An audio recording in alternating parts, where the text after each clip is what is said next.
ஆண்டவர் இரக்கமும் கனிவும் உடையவர், எளிதில் சினம் கொள்ளாதவர், பேரன்பு கொண்டவர். ஆண்டவர் எல்லோருக்கும் நன்மை செய்பவர், தாம் உண்டாக்கிய அனைத்தின் மீதும் இரக்கம் காட்டுபவர், தாம் உண்டாக்கிய அனைத்தின் மீதும் இரக்கம் காட்டுபவர்.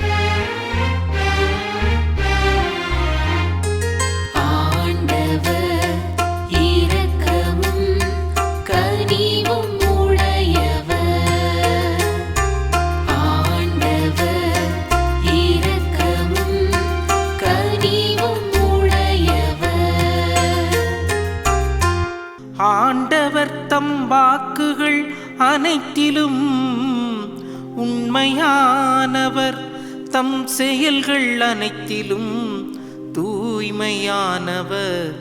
தடுக்கி விழும் யாவரையும் ஆண்டவர் தாங்குகின்றார்.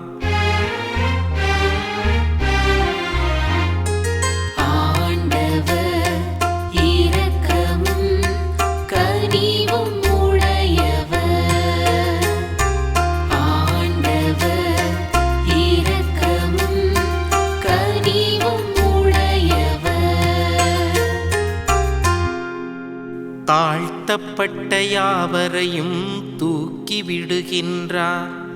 ஆண்டவர் தாம் செய்யும் அனைத்திலும் நீதியுடையவர், அவர்தம் செயல்கள் யாவும் இரக்கச் செயல்களே. தம்மை நோக்கி மன்றாடும் யாவருக்கும் உண்மையாய், தம்மை நோக்கி மன்றாடும் யாவருக்கும் ஆண்டவர் அண்மையில் இருக்கின்றார்.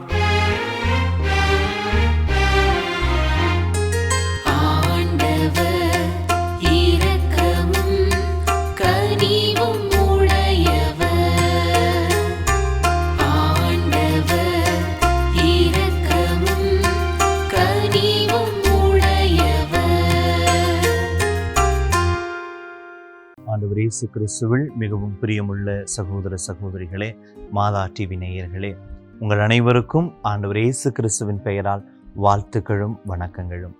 இன்றைய தினம் ஒரு திருப்பாடல் நிகழ்ச்சியில் நமது தியானத்திற்காக கொடுக்கப்பட்டிருக்கிற திருப்பாடலானது திருப்பாடல் 145. இந்த திருப்பாடல் தாவீது எழுதிய ஒரு திருப்பாடலாகும். தாவீது ஆண்டவருடைய இரக்கத்தை புகழ்ந்து பாடுகிற ஒரு திருப்பாடலாக இந்த திருப்பாடலானது அமைந்திருக்கிறது. இன்றைய தியானத்திற்கென கொடுக்கப்பட்டிருக்கிற இறை வார்த்தைகள்: ஆண்டவர் இரக்கமும் கனிவும் உடையவர், எளிதில் சினம் கொள்ளாதவர், பேரன்பு கொண்டவர், ஆண்டவர் எல்லோருக்கும் நன்மை செய்பவர், தாம் உண்டாக்கிய அனைத்தின் மீதும் இரக்கம் காட்டுபவர். இந்த வார்த்தைகளானது விடுதலை பயணம் நூல் 34ஆம் அதிகாரம் 6வது இறை வார்த்தையில் மோசேவுக்கு யாவே இறைவன் தன்னை வெளிப்படுத்தின போது உதிர்த்த அந்த வார்த்தைகளை இங்கே தாவீது எடுத்து பயன்படுத்துகிறதை நாம் பார்க்கிறோம். பல நேரங்களில் கடவுளை நாம் ஒரு தண்டிக்கிற ஒரு ஆட்சியாளராக, நீதியான அரசராக நாம் பார்த்து பழகி இருக்கிறோம். ஆனால் உண்மையாகவே எல்லாவற்றிற்கும் மேலாக அவர் இரக்கம் மிகுந்த தந்தையாக இருக்கிறார் என்பதைத்தான் நாம் இந்த திருப்பாடல் நமக்கு சுட்டி காட்டுகின்றது. பிரியமானவர்களே, ஆண்டவர் இயேசுவும் தன்னுடைய வாழ்க்கையால் தந்தை கடவுள் எவ்வளவு இரக்கம் உள்ளவர் என்பதை இந்த உலகிற்கு சொல்லி காட்டியிருக்கிறார், வாழ்ந்து காட்டியிருக்கிறார். பிரியமானவர்களே, இந்த வார்த்தைகள் நமக்கு கொடுக்கிற செய்தி: இறைவன் இரக்கமானவர், அந்த இரக்கம் என்றென்றும் உள்ளது, அது எல்லோருக்குமானது. யாரும் ஆண்டவருடைய இரக்கத்திலிருந்து தள்ளி வைக்கப்படுவதில்லை, புறம்பாக்கப்படுவதில்லை. அவர் எல்லோரையும் இரக்கத்தோடு அணைத்துக் கொள்ளுகிற கடவுளாக இருக்கிறார் என்பதை தாவீது இந்த வரிகள் வழியாக நமக்கு சுட்டி காட்டுகிறார். நாம் தொடர்ந்து வாசிக்கிறோம்: உமது அரசு எல்லா காலங்களிலும் உள்ள அரசு, உமது ஆளுகை தலைமுறை தலைமுறையாய் உள்ளது. ஆண்டவர் தம் வாக்குகள் அனைத்திலும் உண்மையானவர், தம் செயல்கள் அனைத்திலும் தூய்மையானவர். தடுக்கி விழும் யாவரையும் ஆண்டவர் தாங்குகிறார், தாழ்த்தப்பட்ட யாவரையும் அவர் தூக்கி விடுகின்றார். உமது அரசு எல்லா காலங்களிலும் உள்ள அரசு. இந்த உலகில் வரலாற்றில் நாம் வாசிக்கிற போது எத்தனையோ பேரரசுகள் தோன்றுகின்றன. ஒரு குறிப்பிட்ட காலத்திற்கு பின்பு அந்த பேரரசுகள்லாம் அழிந்து போய்விடுகின்றன.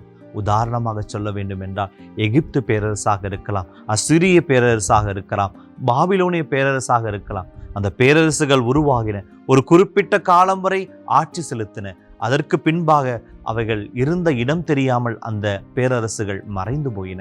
ஆனால் ஆண்டவருடைய ஆட்சியானது என்றும் நிலைத்திருப்பது, அது யாராலும் அழிக்க முடியாது, அது என்றென்றும் இருக்கிற ஒரு ஆட்சி என சொல்லி தாவீது அரசர் அதை நமக்கு பாடுகிறார்.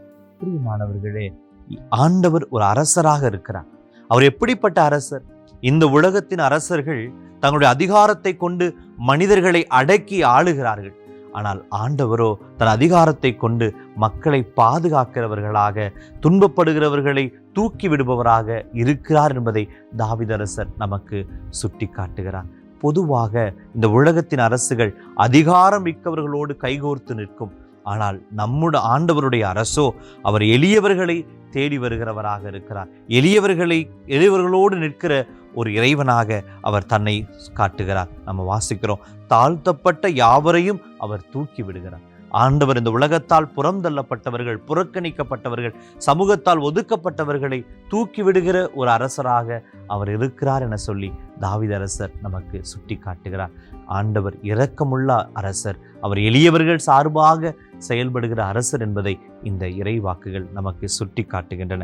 தொடர்ந்து நாம் வாசிக்கிறோம், ஆண்டவர் தாம் செய்யும் அனைத்திலும் நீதியுடையவர், அவர் தம் செயல்கள் யாவும் இரக்கச் செயல்களே, தம்மை நோக்கி மன்றாடும் யாவருக்கும், உண்மையாய் தம்மை நோக்கி மன்றாடும் யாவருக்கும் ஆண்டவர் அண்மையில் இருக்கிறார். முற்காலத்தில் இறைவன் என்பவர் ஏதோ தொலையிலிருந்து, விண்ணகத்திலிருந்து நம்மை பார்க்கிற ஒரு இறைவனாக அந்த மக்கள் நினைத்து கொண்டிருந்தார்கள். ஆனால் உண்மையில் நமது இறைவன், நம்மோடு பயணிக்கிற இறைவன், நமது வாழ்வின் எல்லா நிலைகளிலும் நமக்கு துணையாக இருக்கிற இறைவன், அவர் எங்கோ தொலையில் இருக்கிற இறைவன் அல்ல, மாறாக நம்மோடு, நம்மில் குடியிருக்கிற ஒரு இறைவனாக இருக்கிறார். நம்மை வழிநடத்துகிற ஒரு கடவுளாக இருக்கிறார். நாம் அவரை நோக்கி குரல் எழுப்புகிற போதெல்லாம் அவர் நம்முடைய கூக்குரலுக்கு செவி கொடுக்கிற இறைவனாக இருக்கிறார் என்பதை தாவீது அரசர் இந்த வரிகள் வழியாக நமக்கு சுட்டி காட்டுகிறார். பிரியமான சகோதர சகோதரிகளே, இந்த திருப்பாடல் நீங்க நமக்கு கொடுக்கிற செய்தி என்ன?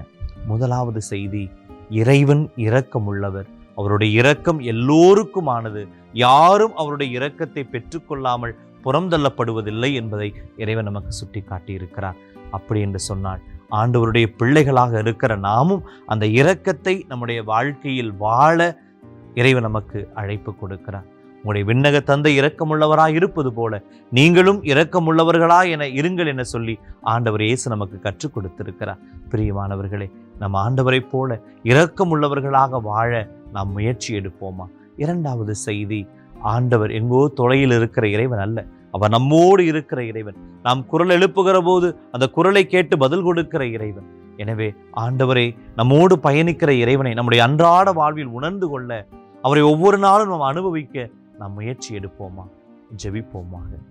தாயும் தந்தையுமான இறைவா, இந்த நாளுக்காக நன்றி செலுத்துகிறோம். எப்பொழுதும் எங்களை ஆட்சி செய்கிற தெய்வமாக நீர் இருக்கிறீர்.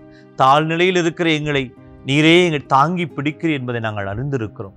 நாங்கள் உம்மை நோக்கி குரல் எழுப்புகிற போதெல்லாம் எங்களோடு உடனிருந்து எங்கள் குரலை கேட்டு எங்களுக்கு பதில் கொடுத்து கொண்டிருக்கிறீர். நன்றி செலுத்துகிறோம். அன்பு தகப்பனே, இன்றைய திருப்பாடலில் நாங்கள் தியானித்தது போல நீர் இரக்கமுள்ளவராய் இருக்கிறீர்.